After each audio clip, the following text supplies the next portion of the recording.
Students, today we are going to the uses of and, is, are. And, is, are. हे काय ते ही to be ची क्रियापद आहे. त्यांना टू बी म्हणजे काय असणे. असणे या अर्थाने वापरतो आपण. आता सब्जेक्टच्या ठिकाणी ही, सी, इट, पहिल्यांदा आय, त्याच्यानंतर वी या पद्धतीने आपण हे नामाऐवजी वापरले जाणारे जे शब्द त्याला आपण काय म्हणतो सर्वनाम आहे की याचा वापर करून त्यालाच इंग्लिशमध्ये प्रोनाउन म्हणतो. या प्रोनाउनच्या पुढे की कोणते क्रियापद येतो त्याचा पाहू आपण.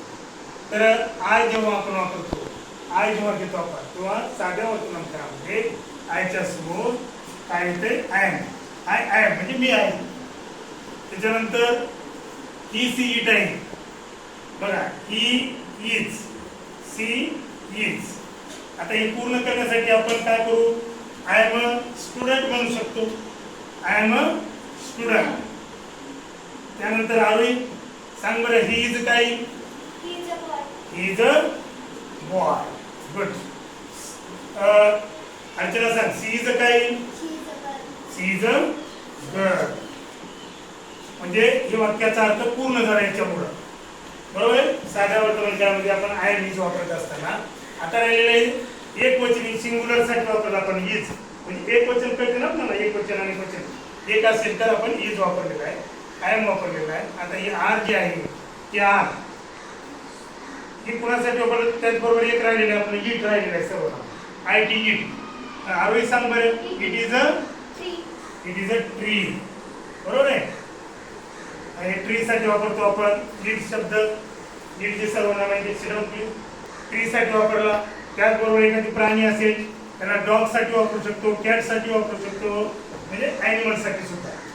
म्हणजे हा जो इट आहे सर्वनाम आपण ऑब्जेक्ट्स म्हणजे वस्तू, ॲनिमल्स यासाठी वापरतो. त्याचबरोबर आता राहिलेले आर. या आरचा उपयोग आपण केव्हा करतो बघा. वी आर अनेक वचने येते शब्दात. We are students. आम्ही विद्यार्थी आहोत. We are students. त्यानंतर आणखी PHY जे जर आलं तर याच्यासाठी सुद्धा आपण दे आर स्टुडंट्स.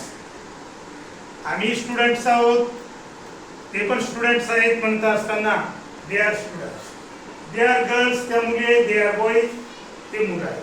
हे जेव्हा अनेक असतात तेव्हा आपण हे आर वापरला जातो, आरचा यूज करतो. आणि इट, ही, सी, इट असेल तेव्हा त्याला इज वापरतो. आणि आय साठी पर्टिक्युलरली सामान्यतः नेहमीसाठी आय एम वापरला जातो. तर अशा रीतीनं हे आय एम इज आर पाहिलं. उद्या आपण काय करू, याचेच भूतकाळी रूप आहेत वॉज आणि वेअर यांचा उपयोग कसा होतो. त्याचबरोबर शाल आणि विल भविष्यकाळी पूर्वीची क्रियापदे जे शाल, विल यांचा पण उपयोग कसा होतो ते पण आपण पुढच्या पिरियडला पाहू. थँक्यू.